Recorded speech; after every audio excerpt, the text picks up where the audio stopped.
देहरादून में त्रिपुरा के छात्र एंजल चकमा की हत्या का मामला तूल पकड़ रहा है। इसे लेकर त्रिपुरा में गुस्सा है। सोशल मीडिया पर इस हत्याकांड की आलोचना हो रही है और इस बीच उत्तराखंड के मुख्यमंत्री पुष्कर सिंह धामी ने मृतक छात्र के पिता से बात की है। में बहुत ही दुखद घटना हुआ, हम बहुत दुखी हैं इससे। और सीएम धामी ने मृतक छात्र के पिता से बताया कि इस मामले में 5 आरोपियों को गिरफ्तार कर लिया गया है। छठे को पकड़ने की कोशिश जारी है। एक कोई नेपाल का था, शायद वो नेपाल भागा हुआ है, कहाँ है, तो उसके ऊपर इनाम यहाँ घोषित हमने कर दिया है। सीएम धामी ने दुख जताते हुए ये भी कहा, थोड़ा सा हिम्मत करिए और क्या गए, बहुत आपके लिए, एक पिता के लिए इससे ज्यादा कष्ट और क्या हो सकता है ना। सीएम धामी ने एंजल के पिता को बताया कि इस मामले को लेकर गृह मंत्री अमित शाह से भी बात हुई। पूरी सरकार परिवार के साथ खड़ी है। इस पर एंजल के पिता ने पूर्वोत्तर के छात्रों की सुरक्षा की गारंटी मांगी। मेरा एक ही विनती है सर। हाँ बताइए। उधर और भी बच्ची है सर, नॉलेज का, नहीं किसी का साथ ना हो। नहीं तरुण जी, ऐसा यहाँ पर कोई भी माहौल नहीं है और हम लोग इस पर जो है खुद भी, यहाँ पर मैं खुद भी देखूंगा। एंजल चकमा की हत्या के मामले पर त्रिपुरा के मुख्यमंत्री ने भी उत्तराखंड के मुख्यमंत्री से बात की और दोषियों के खिलाफ सख्त कार्रवाई की मांग की है। असम के मुख्यमंत्री भी इस हत्याकांड को लेकर चिंतित दिखे। नॉर्थ ईस्ट के नेता भी काफी गुस्से में हैं। क्योंकि आरोप है कि 5 बदमाशों ने नस्लीय टिप्पणी करते हुए हमला किया था। उन लोग हम लोग को मेरे को थोड़ा पोक कर रहा था, ये चिंकी उनकी मेरे को थोड़ा सा रेसिज्म कर रहा था। तो विरोध करने पर बदमाशों ने सबसे पहले एंजल के छोटे भाई को पीटा। फिर भैया आया, मेरे को बचाने के लिए आया, फिर भैया को मेरे को कड़ा से मारा, भैया लगा उससे, फिर भैया को उन लोगों ने चाकू मार दिया। एंजल के छोटे भाई को बदमाशों ने सिर पे मारा। एंजल चकमा ने खुद को भारतीय बताया, फिर भी बदमाश नहीं माने। कर्नाटका बोलिए, केरला बोलिए, बहुत सारी जगह में हो रहा है, दिल्ली में बोलिए, अत्याचार हो रहा है। एंजल चकमा की हत्या से पूर्वोत्तर में नाराजगी इतनी बढ़ गई कि वहां के नेता ने केंद्र सरकार से बड़ी मांग कर दी। मैं तो डायरेक्ट सेंट्रल गवर्नमेंट को बोलना चाहता हूँ, अगर देखिए आप लोग नॉर्थ ईस्ट के लोगों को आप लोग मान सम्मान नहीं दे सकते, नॉर्थ ईस्ट के लोगों को आप लोग प्यार नहीं दे सकते, नॉर्थ ईस्ट के लोगों के लिए आप लोग टेक केयर नहीं कर सकते, तो हम लोग को अलग ही देश दे दीजिए। हम लोग अपना टेक केयर हम लोग खुद ही कर लेंगे। देखिए, 9 दिसंबर को शराब की दुकान पर एंजल चकमा से मारपीट हुई थी, जिसका वीडियो अब सामने आया है, जिसमें बदमाश देहरादून के बाजार में एंजल को मारते हुए दिखाई दे रहे हैं। कई लोगों की मौजूदगी थी, लेकिन एंजल और उसके भाई पर हमला किया गया। मारपीट का वीडियो सामने आने के बाद लोगों में गुस्सा और बढ़ गया है, जिसके विरोध में त्रिपुरा की राजधानी अगरतला में कैंडल मार्च निकाला गया। सैकड़ों छात्र शामिल हुए, जिनके हाथ में एंजल चकमा की तस्वीर और पोस्टर्स थे। एंजल की हत्या पर राहुल गांधी का भी गुस्सा फूटा है। राहुल गांधी ने कहा कि देहरादून में जो कुछ हुआ वो भयावह अपराध है। नफरत रातों रात पैदा नहीं होती। देश के युवाओं में जहर भरा जा रहा है। बीजेपी ने नफरत को सामान्य बना दिया है। नफरत पर आंखें मूंद लेने वाला समाज नहीं बनना चाहिए। राहुल ने कहा कि उनकी संवेदनाएं उत्तर पूर्वी भारत के लोगों के साथ हैं। अखिलेश यादव ने भी इस मुद्दे पर अपनी पोस्ट में लिखा है कि हत्या नफरती लोगों की बेहद घृणित मानसिकता का दुष्परिणाम है। विघटनकारी सोच हर रोज किसी की जान ले रही है। सरकारी अभ्युदय प्राप्त ये लोग विष बेल की तरह फल फूल रहे हैं।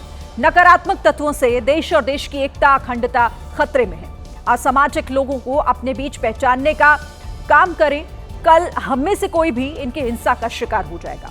अखिलेश ने सुप्रीम कोर्ट से स्वतः संज्ञान लेकर न्याय सुनिश्चित करने की अपील की, तो वहीं AIMIM प्रमुख असदुद्दीन ओवैसी ने एंजल चकमा की मौत पर कड़ी प्रतिक्रिया दी है। A tribal boy doing MBA in Uttarakhand was beaten up. Angel Chakma, he died. So these are all clear examples of how when rule of law breaks and majoritarian politics overtakes everything, these lynchings happen. Indore के बिजलपुर इलाके में नगर निगम की team ने अवैध अतिक्रमण के खिलाफ बड़ी कार्रवाई को अंजाम दिया। नगर निगम की टीम दलबल के साथ पहुंची और सड़क निर्माण में बाधक बन रहे 40 घरों को ध्वस्त कर दिया।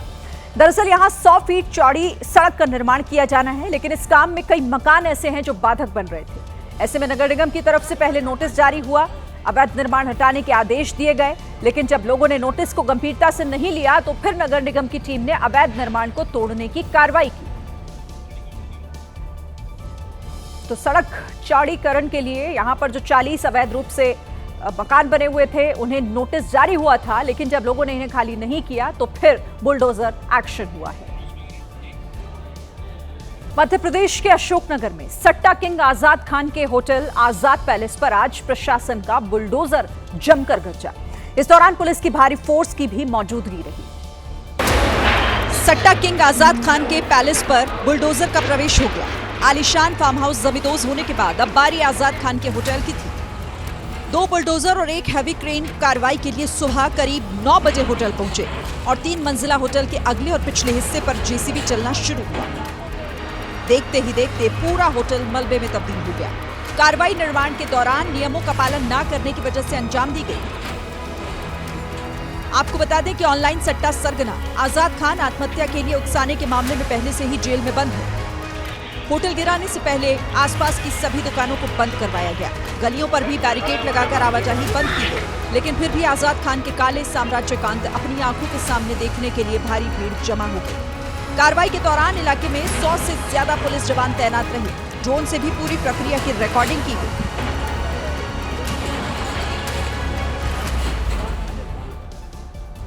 राजस्थान के बाड़मेर में उस वक्त सनसनी फैल गई जब चोरों ने बीती रात एक मंदिर में बड़ी वारदात को अंजाम दिया। चोर आभूषण और दान पेटी में रखे हुए नकदी पर अपना हाथ साफ कर फरार हो गए। चोर चेहरे पर नकाब ओढ़कर आए और आते ही अपने काम में जुट गए। इन 3 चोरों को पता था कि मंदिर में सीसीटीवी लगा है, लेकिन उनकी हरकतों को देख एक बार भी नहीं लगा कि उनको किसी का खौफ है। समय लगाकर दरवाजों के ताले तोड़े, करीब 30 से 35 तोला आभूषणों को चुराया, दान पेटियों को पेचकस से खोला, लोहे की रॉड से उसको तोड़ा और उसमें से कैश निकालकर रफू चक्कर हो गए। चोरी की इस घटना का पता तब चला जब श्रद्धालु सुबह मंदिर दर्शन के लिए पहुंचे। सूचना पर पहुंची पुलिस ने जांच शुरू कर दी है। बताया जा रहा है कि माजीसा मंदिर में प्राण प्रतिष्ठा पिछले ही साल हुई थी। अभी तक एक बार भी दान पेटी को खोला तक नहीं गया। अब चोर कितना कैश लेकर भागे हैं, इसकी भी जानकारी किसी को नहीं है। यूपी के मुजफ्फरनगर में कार और बाइक चालक दोनों की लापरवाही की वजह से बड़ा हादसा हो गया। इस हादसे में बाइक सवार दोनों लोग गंभीर रूप से घायल हुए हैं, जिन्हें अस्पताल में एडमिट कराना पड़ा। एक झटके में बाइक कार से जा भिड़ी। एक्सीडेंट बाइक सवार दोनों लोगों को जबरदस्त झटका लगा। दोनों बुरी तरह उछल गए। पीछे बैठा शख्स उछलकर बगल में गिर गया, लेकिन बाइक चलाने वाले का सिर बाइक से सीधा टकरा गया और वो बाइक में ही फंस कर रह गया।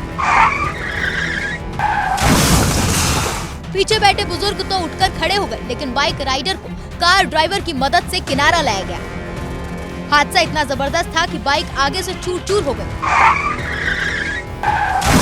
इस पूरे हादसे को अगर स्लो मोशन में देखेंगे तो पता चलेगा कि कार चालक ने गाड़ी मोड़ते समय रोड पर चल रहे लोगों की अनदेखी की। वहीं बाइक से आने वाले की स्पीड भी अगर सामान्य रही होती तो हादसे में बचा जा सकता था।